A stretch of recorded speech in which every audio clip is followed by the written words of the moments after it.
عمران بیت المقدس خراب یثرب وخراب یثرب فتح قسطنطینیہ وفتح قسطنطینیہ ظہور الملحمہ وظہور الملحمہ خروج الدجال او کما قال النبی صلی اللہ علیہ وسلم. یہ سیدنا معاذ بن جبل رضی اللہ تعالیٰ عنہ سے روایت حدیث ہے. میرے آقا فرماتے ہیں بیت المقدس آباد کر دیا جائے گا اور مدینہ ویران کر دیا جائے گا. مدینے کی ویرانی بیت المقدس کی آبادی ہوگی. بیت المقدس کے ارد گرد بڑی بڑی عمارتیں بن جائیں گی, آبادیاں بڑھ جائیں گی. اور مدینے کی ویرانی وہ کس طرح کی ویرانی, وہ اللہ کے حبیب صلی اللہ تعالیٰ علیہ وسلم ہی بہتر جانتے ہیں. مدینہ زادہ اللہ شرفا و تعظیما, وہ ہمارے دلوں کی دھڑکن ہے, وہ ہمارے آنکھوں کا سرور ہے. اور پھر آگے میرے آقا فرماتے ہیں پھر مدینے کی ویرانی قسطنطنیہ کے فتح کا سبب ہو جائے گی. قسطنطنیہ استنبول کو کہتے ہیں جو ترکی کا شہر ہے. حضور پاک صلی اللہ علیہ وسلم نے فرمایا مومنین اس کو فتح کر لیں گے. اور قسطنطنیہ کا فتح ہونا نہیں بلکہ اس سے پہلے ملحمۃ الکبریٰ, ایک بہت بڑی جنگ ہوگی دنیا میں. اس سے بڑی جنگ نہ کبھی پہلے ہوئی تھی نہ بعد میں ہوگی. یہ کس کے درمیان؟ مومنین اور کفار و مشرکین کے بیچ. اس جنگ کی جگہ بھی میرے آقا نے بیان فرمائی, وہ ملک شام ہوگا, وہ دمشق کے قریب میدان میں جنگ ہوگی. تمہارے خلاف لڑنے والے 80 جھنڈوں کے نیچے آئیں گے اور ہر جھنڈے کے نیچے 12,000 کی فوج ہوگی. یعنی تقریباً 9,60,000 کی فوج صرف مومنین سے لڑنے کے لیے حاضر ہوگی ایک میدان. اس میں جو مومنین مسلمان جتنے جائیں گے وہ کتنی تعداد ہے وہ اللہ بہتر جانے, لیکن میرے آقا نے فرمایا پہلے دن 1/3 حصہ میدان چھوڑ کر بھاگ جائے گا مسلمانوں کا. اور حضور پاک فرماتے ہیں وہ پورے روئے زمین کے سب سے بدترین لوگ ہوں گے, ان کی توبہ کبھی نہیں قبول ہوگی. جو میدان چھوڑ کر بھاگ چکے ہوں گے ان کی توبہ کبھی نہیں قبول ہوگی.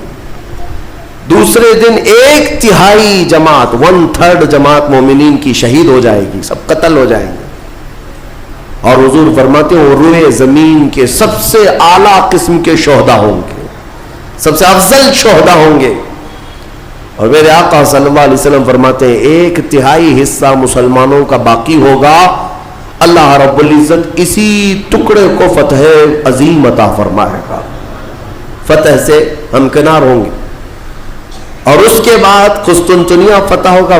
قسطنطنیہ فتح ہوتے ہی دجال ظاہر ہو جائے گا, دجال کا خروج ہوگا پوری دنیا میں. لیکن یہ بڑی جو علامتیں میرے آقا نے بیان فرمائی کہ دجال کا ظاہر ہونا, اس بڑی جنگ کا ہونا, یہ قسطنطنیہ کا فتح ہونا, ان سب کی اسٹارٹنگ کہاں سے ہوگی؟ وہ بیت المقدس سے. اس لیے بیت المقدس کو سمجھنا ہمارے لیے بہت ضروری ہے. آج یہودیوں کے تسلط میں ہے بیت المقدس, ان ظالم اور غاصب یہودیوں کے پنجوں میں ہے بیت المقدس. اور یہ آج کی مارکہ آرائی نہیں ہے, بیت المقدس کے اندر یہ مارکہ آرائی جھڑپیں ایک دوسرے کے ساتھ پچھلے 4,000 سال سے چل رہی ہیں, آج کی نہیں ہے. یہ 4,000 سال پرانی تاریخ ہے بیت المقدس کی. اور بیت المقدس جو آج فلسطین کی سرزمین پر واقع ہے, جس شہر میں وہ واقع ہے اس کو یروشلم کہتے ہیں. اور یہ حضرت ابراہیم علیہ السلام کا آباد کیا ہوا ہے. سیدنا ابراہیم علیہ السلام عراق کے رہنے والے تھے. عراق کے دریائے فرات کے قریب ایک چھوٹی سی بستی تھی بابل کے قریب, وہاں سے ہجرت کر کے ابراہیم علیہ السلام فلسطین آئے اور وہاں ان کی اولاد ہوئی. ابراہیم علیہ السلام پوری دنیا میں 2 مقدس سرزمینوں کو آباد کرنے والے نبی ہیں. حضرت ابراہیم علیہ السلام سے ایک بیٹے پیدا ہوئے اسحاق علیہ السلام. اسحاق علیہ السلام کو حضرت ابراہیم علیہ السلام نے فلسطین میں آباد کر دیا, اور دوسرے بیٹے ابراہیم علیہ السلام کے سیدنا اسماعیل علیہ السلام, اور حضرت اسماعیل علیہ السلام کو مکۃ المکرمہ میں آباد کیا. ابراہیم علیہ السلام کے دو بیٹے دو مقدس سرزمینوں کو آباد کرنے والے ہیں، ایک مکہ کو آباد کرتے ہیں اور ایک فلسطین بیت المقدس کو آباد کرتے ہیں.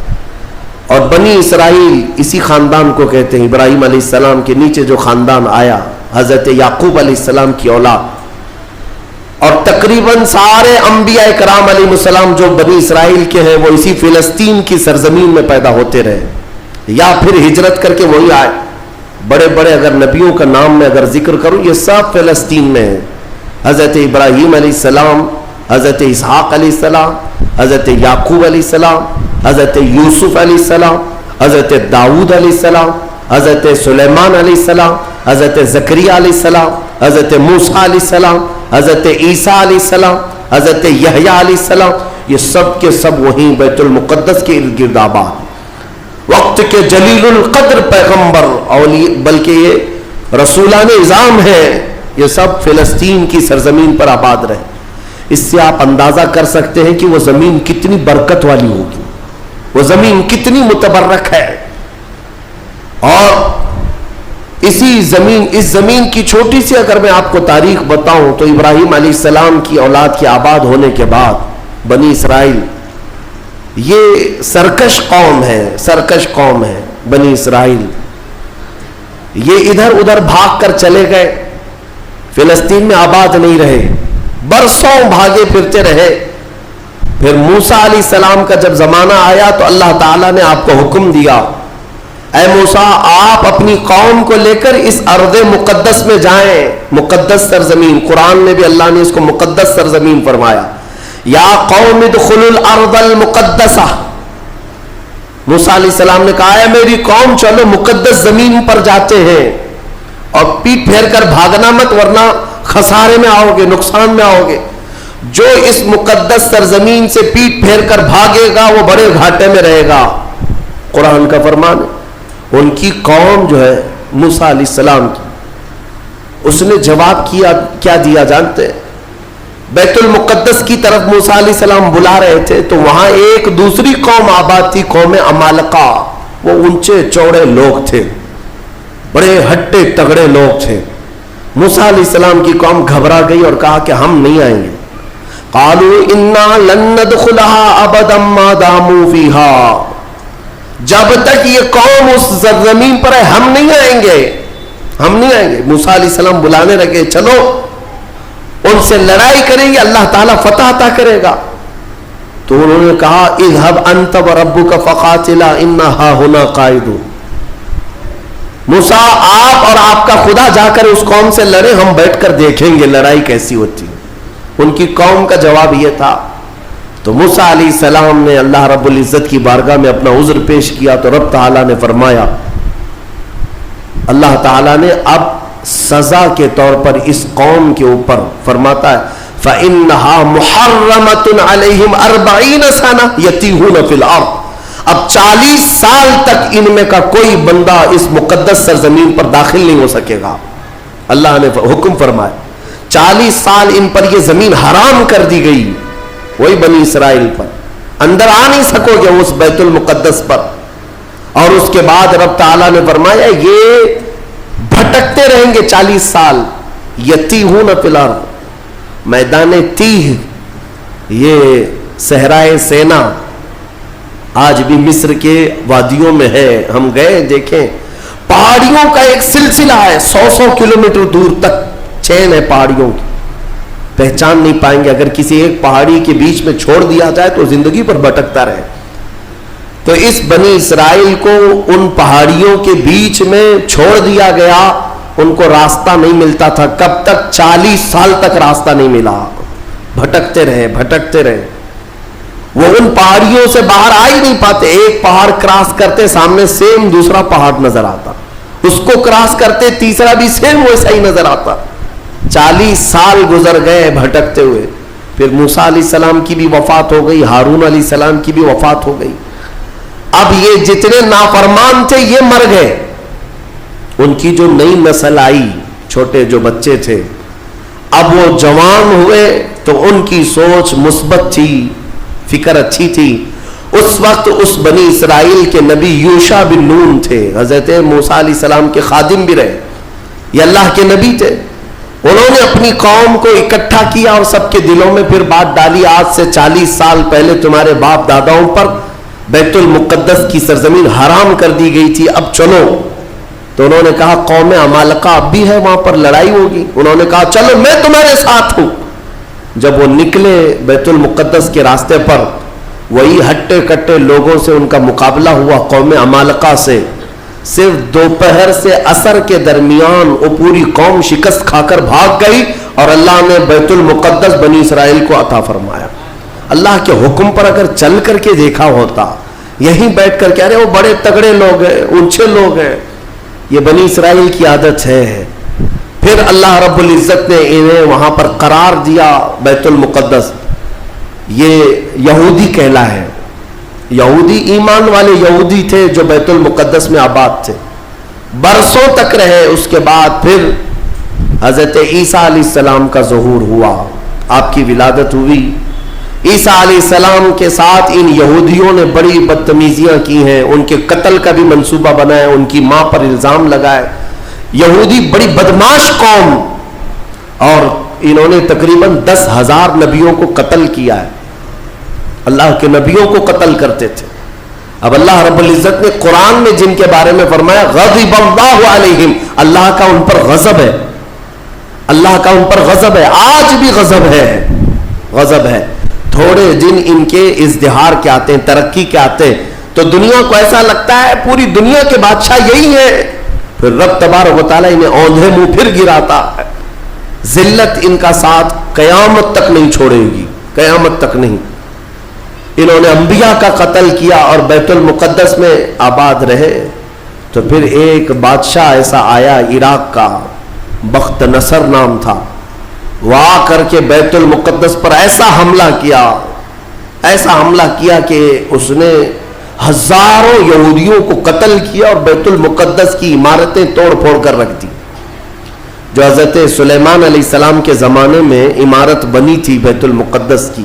ہاں یہ بھی میں بتا دوں اس کی تاریخ کیا ہے. حضرت سلیمان علیہ السلام بادشاہ تھے, اللہ تعالیٰ نے حکم دیا کہ تم تعمیر کرو. تو بیت المقدس جب تعمیر کرنے لگے تو کس کی مدد سے؟ جنات کی مدد سے آپ تعمیر کر رہے تھے.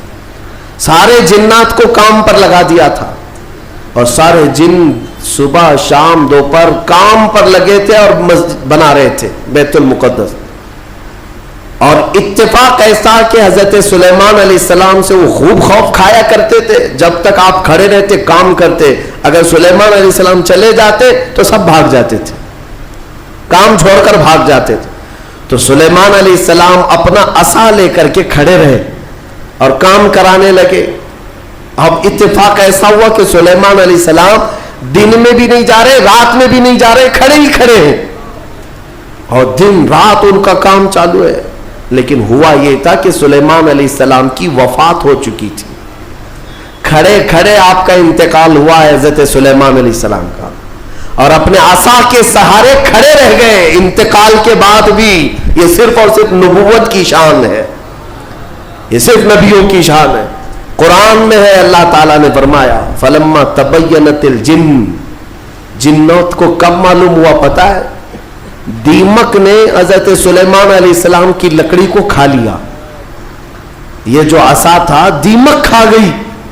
دیمک کھانے کی وجہ سے لکڑی ٹوٹی. تو لکڑی ٹوٹنے کے بعد حضرت سلیمان علیہ السلام زمین پر آ گرے. تب جنات کو پتا چلا ان کا تو کب کے انتقال ہو چکا ہے, اور اس وقت تک بیت المقدس کی تعمیر ہو چکی تھی. ہاں, جس کو روایات میں ہیکل سلیمانی بھی کہا گیا ہے. بیت المقدس, ہیکل سلیمانی, یہ الگ الگ ووادت جو معاملات ہیں, میں اس کو پھر کبھی عرض کرتا ہوں. یہ تعمیر مکمل ہوئی اور وہی یہودیوں کے لیے مقدس جگہ, اور بخت نصر نے جس کو توڑا وہی ہیکل سلیمانی تھا. اور اس کے نیچے بہت ساری ان کی مقدس کتابیں جس سے جادو کرتے تھے وہ سب دفن کر دی گئیں. سلیمان علیہ السلام کی کرسی وہ بھی دفن کر دی گئی. آج بھی یہ یہودی جو کھدائی کر رہے ہیں اسی کرسی کو تلاش کرنے کے لیے, اپنی باقیات, وہ جادو کی کتابیں تلاش کرنے کے لیے آج بھی یہ کھدائی کر رہے ہیں بیت المقدس کے ارد گرد. اور یہ جو تھرڈ ٹیمپل کہتے ہیں, تیسرا مندر تعمیر ہونا ہے. وہ تھرڈ ٹیمپل کا مطلب یہی ہیکل سلیمانی کو انہیں بنانا ہے, بیت المقدس کو ہدم کر کے, منہدم کر کے. یہ جو مسجد اقصی ہے اس کو ختم کر کے انہیں وہاں پر تھرڈ ٹیمپل بنانا ہے, یہ ان کا خواب ہے.